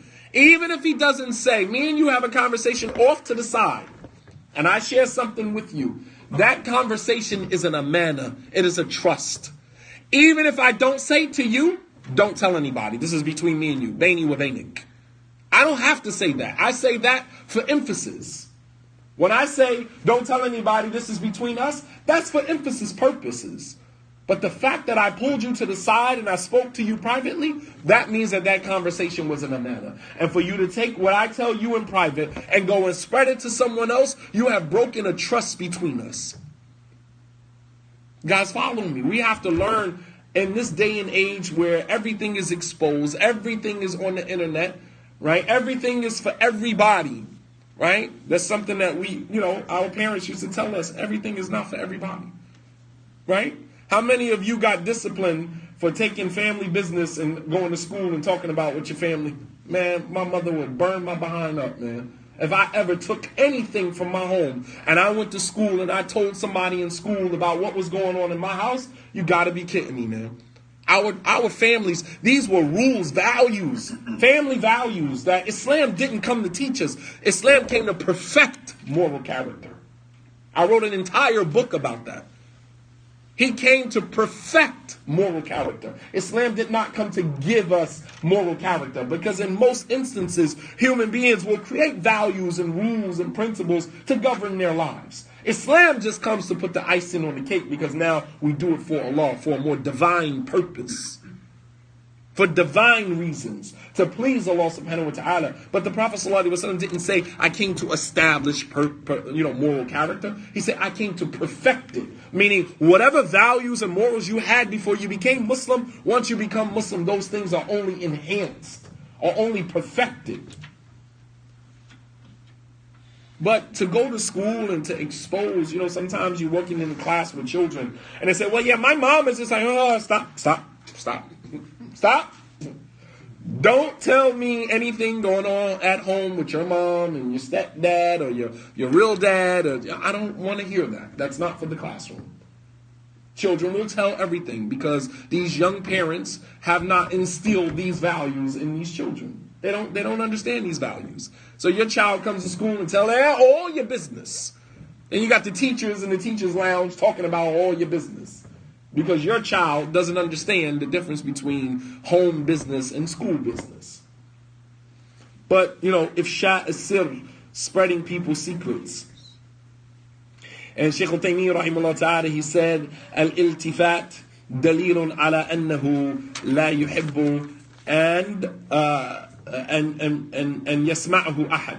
Shaykh al-Taymiyyah rahimahullah ta'ala said, the fact that when you pull someone to the side and speak to them, this is a dalil, this is an indication, this is evidence that he didn't want anybody else to hear it. If I wanted everybody to hear my conversation, I would have just said it to you in front of everybody. So what is the sense in me pulling you to the side, saying to you in private this, when you're going to take my private conversation and you're going to go and spread it to everybody? And you have people who do this. You have people who walk in, students of knowledge, who walk in and have a conversation with you, put their phone inside their pocket, put it on record, and they're recording the whole conversation. I know students of knowledge who've done this even with scholars. Record their conversations. Sheikh will tell you from the door, don't record my conversation. And what we'll do, we'll put the phone on record before we walk into the Sheikh house, put it in our pocket, and then we'll ask the Sheikh all of these questions, and now we got the recording. This is khiyana. This is deception. And it goes on amongst students of knowledge who are supposed to be, people who have integrity, people who are honorable, who are coming back to teach people and educate people to the religion. And what do? They're using deceptive tactics on the same scholars they say they revere and respect. Bullcrap. They don't respect them. They exploit the scholars for their own personal agenda. Make no mistake about that. We live in a time of exploitation. We live in a time of exploitation. And nobody's exempt from that. So the worst type of secret, and secrets are on different levels. And the worst type of secret that you can expose is the secret that goes on between husband and wife. This is the worst type of secret. Sin's on different levels. We tend to think that all sin is the same. It's not the same. In Islam, we have a system that, puts things in perspective, including sin. The worst type of zina, the worst type of adultery, is the adultery that you commit with your next door neighbor's wife. Understand, being text anybody, because I know the 80s and 90s when there was no yourself some 5 minutes of fame for yourself. I don't know if you want to do that. And it's very easy for a person to do that. Hey, what's your opinion about this? And then you text the person back thinking that the conversation is between you and that person. The conversation is never between you and that person. Make no mistake about that. We live in a day and time where trustworthiness has been removed from the hearts of the people. I personally don't trust most people. 99.9% of the people that I have in contact with, I don't care whether you're Muslim or not Muslim, I don't trust you. And that's to safeguard and protect myself. Because being in a position like this, you're vulnerable. You tend to think that everything you're doing, you're helping everybody and you're giving dawah and you think that everybody have your best interest. They don't. They don't. They don't. Sister sends you a message on Facebook, Assalamu alaikum, brother, I just wanted to give you the salams or whatever. You respond back, wa alaikum salam, sister, how you doing, or whatever the case may be. You think that it's just a friendly interaction. She's screenshooting every single message. Oh, brother Shadeed Muhammad just messaged me. And now she's the subject of a huge conversation amongst her friends. It's that simple. That simple. Don't ever take that stuff for granted, man. Social media, very dangerous. We're not living in a time where people are trustworthy. We're not living in a time where people have your best interests at heart. Make no mistake about that. Muslims will exploit you for their own hilarity, for their own humor, for their own, conversations. And they don't care how they affect you, how they affect your children, they don't care. That is the time that we're living in. The Prophet ﷺ said, the first thing that will be lifted from our ummah is the amana, is trustworthiness. And the last thing that will be lifted from our ummah is salah. Number 7, kalam dhi lisanain. From another danger of the tongue is speaking with two tongues. Having two tongues. Equivalent to having two faces. أي يتكلم كل واحد بكلام يوافقه أو يعده أنه ينصره أو يثني على واحد في وجهه ويذمه عند الآخرين. Ibn Qudamah, he said that having two tongues, it means that you speak to everybody in a manner that is consistent with their desires. Meaning you placate people's feelings. You tell everybody what they want to hear. You don't have no enemies. You ever meet one of those people? He don't got no enemies. You tell everybody what they need to hear. This is equivalent to a politician, right? They don't have no enemies.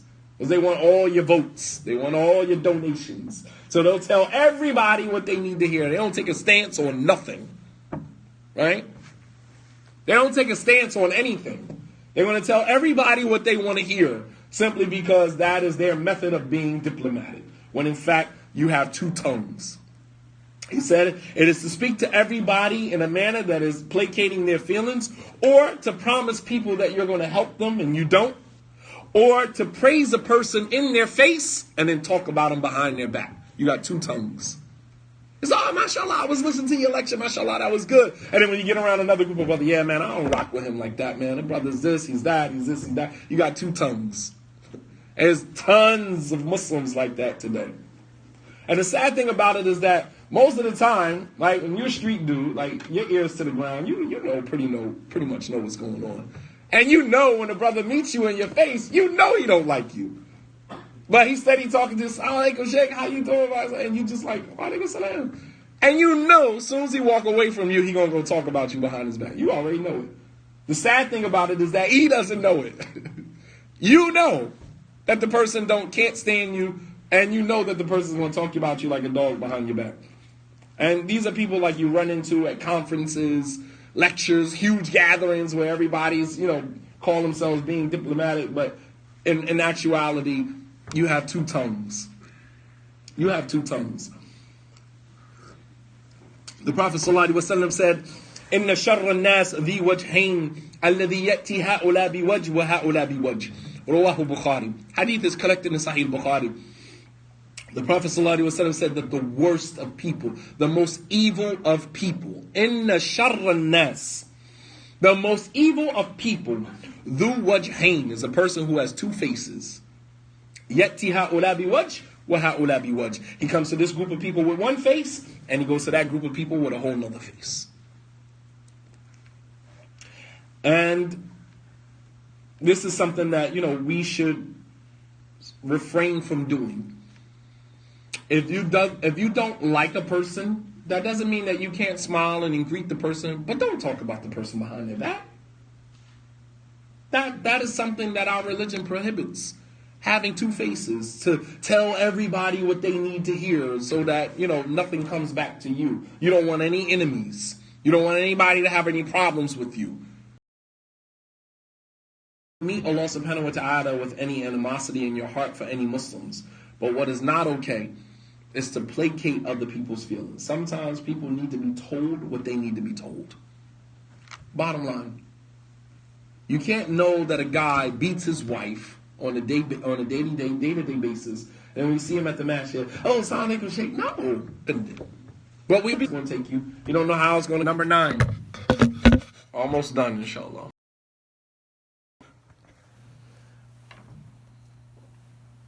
Number 9. لا يدخل الجنة القتات يعني النمام النميمة. Don't use your tongue for namima. And namima is having a conversation with one person about another person, and then going back and telling that person the conversation that you just had with this person about them. That's what it's called, namima. We call it tell carrying in Islam, but I thought it would be, better if I explained or demonstrated to you what that actually looks like in real time. We have a conversation. Me and Hassan have a conversation about Rashad. He's this, he's that. And then I go to Rashad and I said, I was just talking to Hassan and he said this about you or that about you. And I do that with the purpose of creating separation and discord between two people. And it happens all the time. As a matter of fact, this is actually rampant amongst students of knowledge and du'at, imams, rampant. It's not necessarily the imams or students of knowledge that have a problem. Just like when you find a rap beef between rappers or whatever, a lot of times it's not them, it's the entourage who has to prove their loyalty to that person. Yeah. It's not the imams, it's not the students of knowledge. It's the people who feel that they have to prove their loyalty. So they'll hear this person say this in the khutbah, and they didn't even mention this person's name, and then they'll go back and say, yeah, he gave a khutbah about you today. Oh, really? Yeah, he said this, he said that, and the person never even mentioned your name. But we're going to paint this picture that we're looking out for your best interests, right? When in fact, we are contributing to the separation, the division, and the discord in the community. How many imams in the past, as well as the present, who they themselves personally never had any problems with each other, but the people in their entourages have created these scenarios, created these situations that continuously fragment and divide them. All right? The Prophet ﷺ said, لا يدخل الجنة النمام, that al-qattat, the tail carrier will not enter into paradise. It's actually one of the reasons that a person will be punished in their grave. One of the punishments in the grave is for the person who tail carries. Runs to this person, tells this person what this person said, or runs to that person and tells that person what this person said. It was mentioned, one of the great scholars of Islam, Sulaiman ibn Abdul Malik, قال لي رجل بلغني أنك وقعت في وقلت كذا وكذا. He met a man and he said to him that it reached me that you said this about me and this about me. فقال الرجل ما فعلت. And the man said, I never said that about you. فقال سليمان إن الذي أخبرني صادق يعني ثقة. The person who told me is truthful. I believe them. He said, فقال الرجل لا يكون النمام صادقا. He said, a person who tail carries can never be honest or truthful. Right? Someone comes to you and says, oh, guess what such and such said about you. That person could never be considered honest or truthful according to Islamic standards. Because what they're doing is being sinful. He said, how could the person be truthful, telling you the truth, when the person's a namam, and he's doing namima? And so the man said to him, Sulaiman said to him, Sadaqt, idhab bis-salam. He said, you know what? You're absolutely right. I never even thought about that. The person who comes to you and tells you that another man, first of all, I don't even have any respect for a man who does something like that. What man goes to another man and tells, and I mean, what man accepts that? If you come to me and say, this man spoke about me, I'm going to look at you funny. Because I'm like, what man goes to another man telling him what another man, hey, get out my face. What man goes to another man telling another man what he said about him? Like, who does that? How do you even feel comfortable as a man conveying something to a man that another man said about him? How do you even feel comfortable doing that? Standards have definitely changed today. I'm not that old, but in my era, like, you would be looked at as a flunky, as a sucker for doing something like that. How in the world how can you feel like a man going to another man telling him what another man said about him? That's girl stuff. Like, you would not have no respect in environments that we come from. Let me just get hood real quick. In environments that we come from, in hoods, environments that we come from, you would be looked at as a complete plug, a flunky for doing something like that. Like so you run into this person, and usually those really be the guys that really can't fight, and they get caught in the middle, because the guy you run and tell that to, he goes and confronts the dude. And he says, yo, my man told me you said this about me. Like, yo, I ain't say that. Like, no, bring that dude here. Bring him here. I was a big instigator in Jahiliyyah, so I would love situations like that. Be like, no, come here. Yo, didn't you tell me that said this about me? And the dude's like, no, he said, like, come on, you ain't say that. No, so what I meant was, and you just really like, yo, go sit down somewhere, man. Go sit down somewhere. You look like a complete idiot. And this is all amongst men, you understand? And in Islam, it's rampant. It's rampant in the Islamic community. And you just try to figure out, like, where you guys get a pass into manhood to do this type of stuff? Who gave you the pass into manhood? Because this is not men behavior. This is not, under no certain circumstance, under no standards would this be considered acceptable behavior for men. But it goes on. And it's actually one of the reasons that people will be punished in the grave. Yahya ibn Abi Kathir, he said, يُفْسِدُ النَّمَّامِ فِي السَّاعَةِ مَا لَا يُفْسِدُ السَّاحِرُ فِي الشَّهْرِ. He said that a person who tail carries can corrupt more things in one moment than a magician could corrupt in an entire month. With just spreading one tail from one person to the next, you can cause so much damage to a group of people, to a community of people, than what a magician could do in a month's time. Last but not least, number 10 from the dangers of the tongue is al-madh, is excessively praising people. And we live in this time as well. There's no boundaries in who we praise and how much we praise the person. And usually it's for the person really not doing much. وَلَهُ آفَاتٍ مِنْهَا مَا يَتَعَلَّقْ بِالْمَادِحِ وَمِنْهَا مَا يَتَعَلَّقْ بِالْمَمْدُوحِ. And there are dangers both to the person that does the praising and the person that he is praising. He said, as for the person doing the praising, فقد يقول ما لا يتحققه ولا سبيل للاطلاع عليه مثل أن يقول أن فلان ورع وفلان زاهد. He said, as for, let's deal with the person doing the praising first. Oh, this person is this, he's that, and the sheikh is this, and he's that, right? He's praising this person excessively. He said, the danger for this person is that perhaps they're praising them about something that is not possible for you to know. Like what? Oh, the brother's a righteous brother. How do you know if he's righteous? Because you've seen him praying in the masjid? Is that enough to say that a person is righteous? Or to say that the person is, religious or spiritual? How do you know? You're praising the person. Oh, mashallah, he's a good brother, righteous brother, good brother. We do it all the time when a brother's looking for marriage. And that just so happens to be your guy. Right? That's my dude. Oh, he's a good brother, mashallah. I know the brother. I work with the brother. I travel with the brother, mashallah. Man, you just met the brother a couple of months ago. And you excessively praising him about things that no one would have the ability to know. Except Allah subhanahu wa ta'ala. He said, فَقَدْ يُفَرِّدْ فِي الْمَدْحِ فَيَنْتَهِي إِلَى الْكَذِبِ. He said, perhaps you could exceed the boundaries in your praising of this person and it actually leads to lying. You're not even praising the person no more. You just straight up lying. Oh, the brother's like this, and I sat with the sheikh, and we do this with our students of knowledge and with our people of knowledge, and we do this with this person. He said, oh, mashallah, he's a sheikh, he got all this knowledge, mashallah, he taught here, he did this, mashallah. How do you know? Have you sat in one of his classes? Have you listened to an entire lecture of this person for you to be saying all of what you're saying about this person?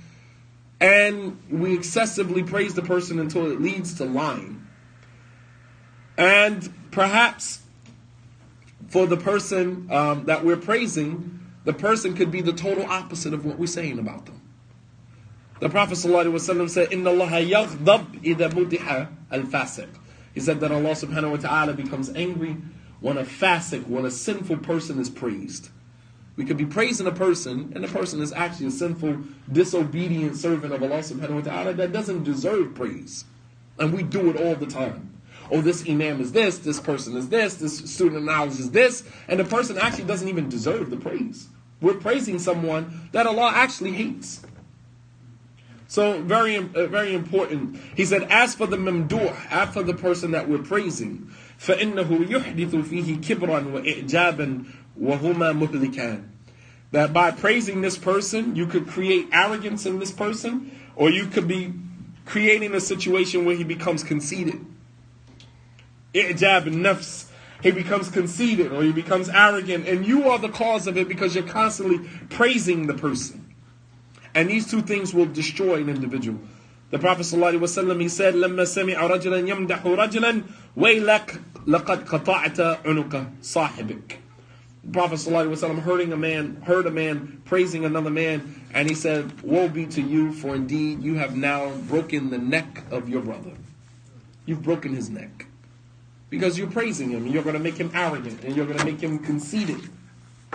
Right? Umar radiallahu anhu, he saw a group of the army coming back from fighting, and one was walking with his helmet in his hand, and he had his chest up, and other people were like, oh, he did this on the battlefield and that on the battlefield, and Umar walked over to him, and he smacked him in his neck in front of everybody, and he grabbed his neck, and he said to Umar, he said, I never did anything to you, why did that? He said, no, because I saw the way you were looking, and I feared that the praise of the people were going to enter into your heart, so I wanted to stop the praise before it entered into your heart. I wanted to humble you in front of other people. Smacked him right in his neck. Umar used to walk around with a stick, and he took it and he smacked the man in his neck. And he said, I heard the people praising you, and I wanted to humble you before it entered into your heart. Because it'll make you conceited, it'll make you arrogant. And so we have to be careful, and it doesn't matter who it is, whether the imam, student of knowledge, imam. And I mean, for a person to accept that, we shouldn't be accepting of that. When people praise you and they exceed the boundaries in their praise, then you have to humble yourself in front of the people and say, you know what, I'm not as the person said I am, and I pray that Allah subhanahu wa ta'ala make me better than what you think I am. That's the dua that the Prophet sallallahu alaihi wasallam taught us when people praise us. Allahumma la tu'akhidni bima yakuluna waghfir li ma la ya'lamun waj'alni khayran mimma yadhunnun. O Allah, do not hold me accountable for what they say about me, and forgive me for what they don't know about me, and make me better than what they think about me. This is the dua that the Prophet ﷺ taught us when people praise us. So these are 10 dangers of the tongue, bi'idhnillahi ta'ala. I think that if we were to follow these 10, these 10 values, these 10 principles, inshallah ta'ala, it would do us some good in terms of learning how to discipline ourselves and discipline this one part of the body that the rest of our body seeks refuge from. هذا وصلى الله على نبينا محمد وعلى آله وصحبه وسلم تسليما كثيرا وآخر دعوانا عن الحمد لله رب العالمين. I don't know if there were any questions or comments. Inshallah, take a couple of minutes to entertain some of those.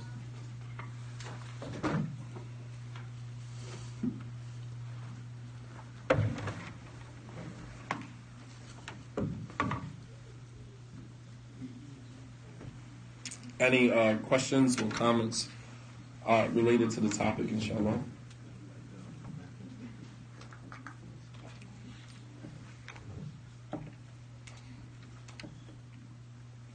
All right, so let's run down the 10. Again, what was number 1? I was about an hour and a half of talking, so maybe we got to revisit those. Number 1 was what? Speaking about matters that only concern you. Being selective about the matters that you indulge in. Right? That was number 1. Never speaking about matters that don't concern you. Number 2, refraining from argumentation and debating. Right? Unless it is done in the manner that Allah subhanahu wa ta'ala instructed us.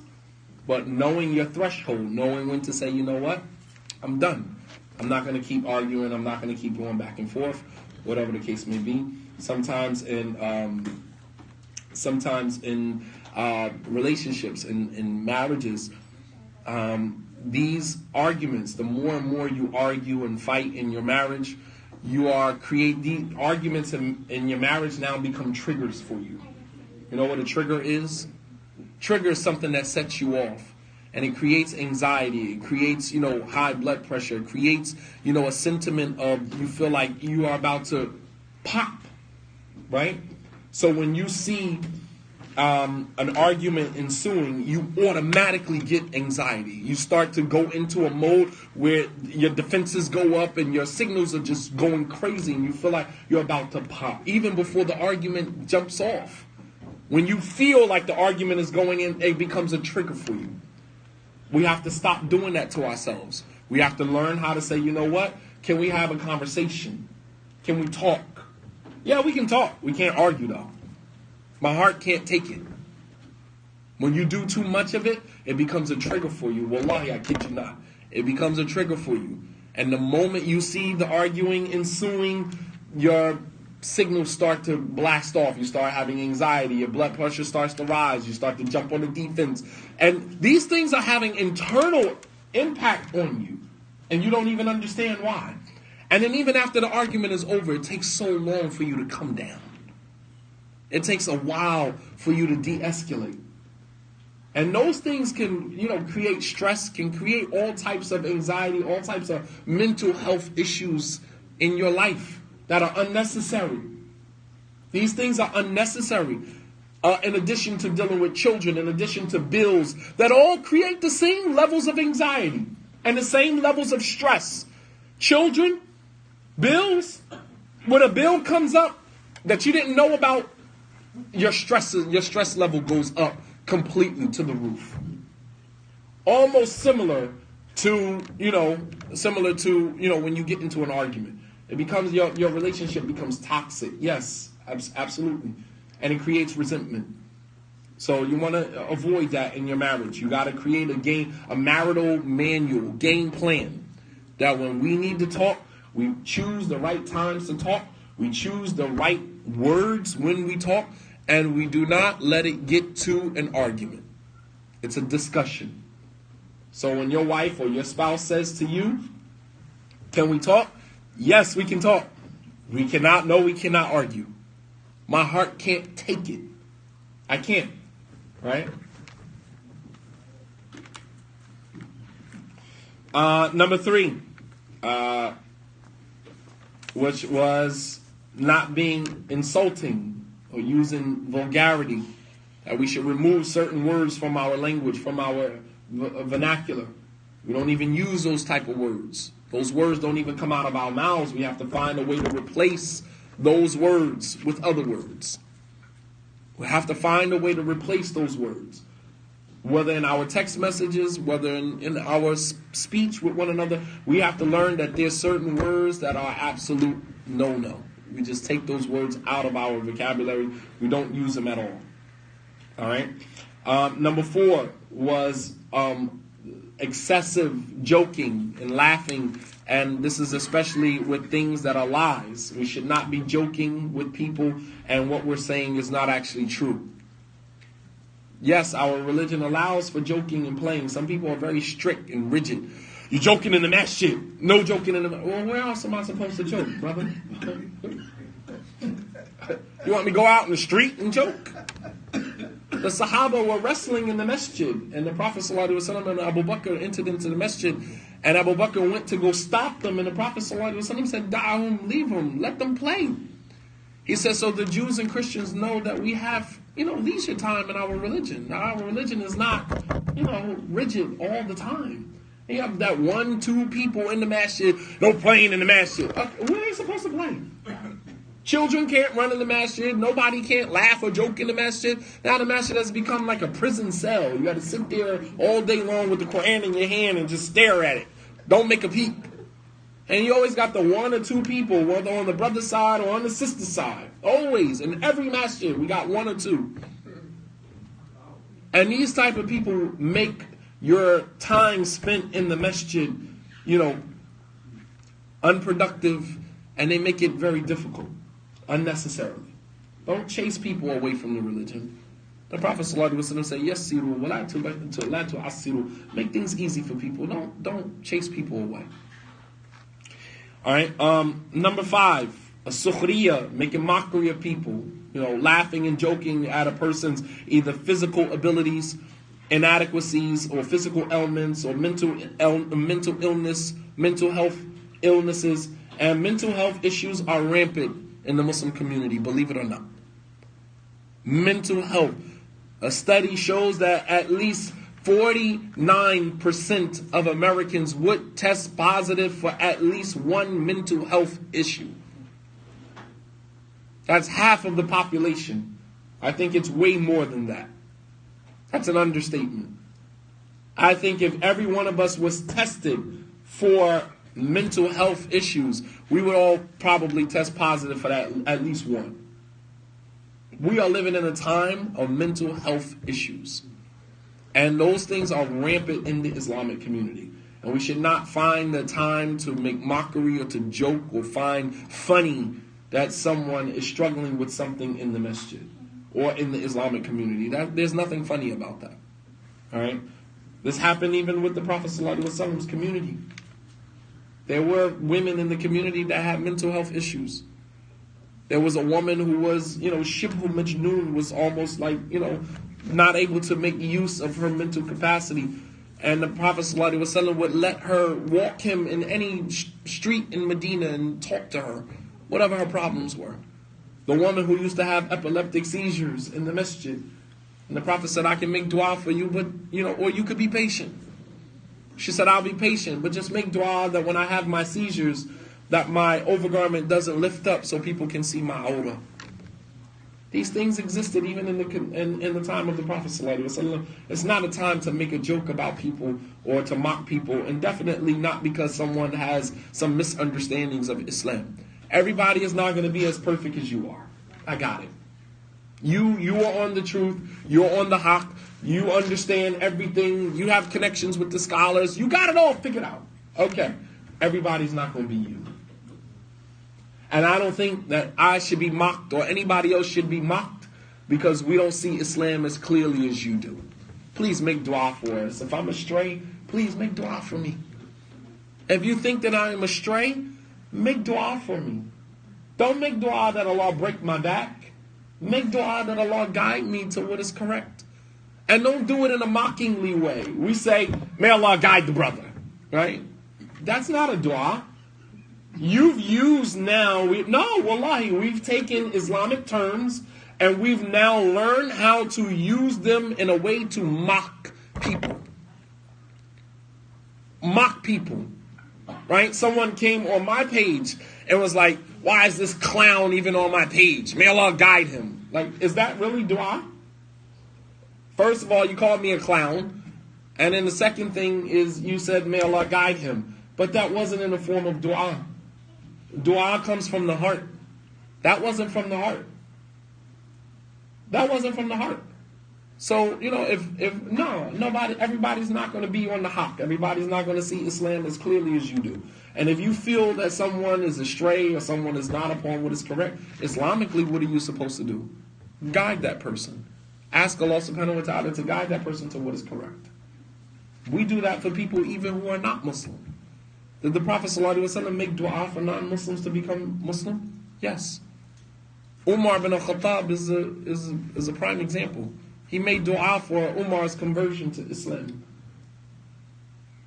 The tribe of Dos, which was the tribe from Yemen, where Abu Hurairah came from. Abu Hurairah was Yemeni. Abdurrahman ibn Sakhr ad-Dosi. It's from Dos, from Yemen. And when the Prophet sent a group of his companions to Yemen to call the tribe of Dos to Islam, they didn't want to accept Islam because the Sahaba were harsh with them. And when they came back, they said, we called Dos to Islam, and they didn't want to answer. Make dua against Dos. The Prophet raised his hand. He didn't make dua against them. He asked Allah to guide them to Islam, and they became Muslim. The people of Ta'if, who chased the Prophet ﷺ out the city, throwing rocks at them. Throwing rocks at the Prophet ﷺ. They had their children and their slaves throw rocks at the Prophet ﷺ as the ultimate form of humiliation. Because in a normal instance, a slave wouldn't even look a free Arab in his face. They humble, they look down. And here you got your slave throwing rocks at someone who is from Beni Hashim. You understand? That's the ultimate of humiliation. And when he got on the other side of the city, Allah sent an angel to him. And the angel said, if you want, I'll take the two mountains and flip them over on the top of them. The Prophet ﷺ said, no, perhaps Allah will guide from their progeny, their great-great-grandchildren, their descendants who will become Muslim. And Ta'if is a city in Saudi Arabia now. So, if that's the case with non-Muslims, the Prophet supplicated for them to become Muslim. How much more should it be with your brother and sister in Islam? Right? How much more should it be with your brother and sister in Islam who you feel the person is not upon what is correct? You feel that the person is not upon what is correct. So don't make mockery. Number 6, spreading people's secrets. And the worst type of secret that you can spread is taking the vulnerability and the intimacy between husband and wife. And even though you are no longer husband and wife, the sacredness of your bond still remains. Allah says in the Quran, وَلَا تَنْسَوُا الْفَضْلَ بَيْنَكُمْ. And don't forget about the good times that you had with one another, even though you are divorced. Even though you are divorced, and even though me and you, or you and that woman are not married anymore, the sacredness of the bond that you had still remains. You do not have now an open invitation to talk about the person or to spread the person's secrets that they shared with you at that. It's not, right? It's not proper. Number 7, the speech of the person with 2 tongues. What does that mean? Does anyone remember what that one meant? The person of 2 tongues. 2-faced. What does that mean? There's an explanation for that. Yes, in the back with your hand up. 2-faced or 2 tongues mean when you basically say one thing and then say the opposite to another group. Right. You say one thing to a person in their face and you say another thing behind their back. Or you say something to each person based upon placating their feelings, based upon what you think they want to hear. Sometimes people will tell you what they think you want to hear instead of what you need to hear. All right? This person is the worst type of person in the sight of Allah subhanahu wa ta'ala. All right, number 8 was backbiting. And we said that we debunked the myth that what you're saying about the person is the truth. Even if what you're saying is the truth, it's actually still backbiting. Even if what you're saying about the person is the truth, it is still backbiting. Number 9 was namima. What was namima? What did we say namima was? Tell carrying. Explain what that means, because we use these terms and some people don't understand. What does it mean to tell carry? About what he said. You're telling someone else what someone said about them. You're playing the middle person, the middle flunky, running in between two people, telling them what the other one said about them. Right. And number 10 was praising people. And we said that praising a person harms two people. Who are the two people that get harmed in this? The praiser and the one being praised. What about the praiser? What is harmful for the praiser? He's creating arrogance in the other person, but how else is that hurting him? Huh? Well, yeah, the person, I'm talking about the person that's doing the praising. He don't know whether it's true or not. He could be excessively praising a person about something that he doesn't know the reality of. Like what? Whether or not someone's righteous. Say, right, describing this person as righteous, right? Describing this person as honest, describing the person as this or that. To the point that he begins to lie, or he lies on the person. Right, he's now excessively praising the person to the point where it now becomes lying. It's not even close to truth anymore. You're just like flat out lying. All right, and what about the person being praised? It creates conceit, arrogance, right? And the Prophet ﷺ taught us to make a dua when someone praises us. MashaAllah, we got it. So those are the 10 dangers of the tongue. And inshallah ta'ala, I hope that, we can take some of this information and begin implementing it in our lives. Bi'idhnillahi ta'ala. We'll stop here. Wa sallallahu ala nabiyyina Muhammad wa ala alihi wa sahbihi wa sallam tasliman kathira. Wa akhiru da'wana anil hamdulillahi rabbil alameen. Wa assalamu alaikum wa rahmatullahi wa barakatuh.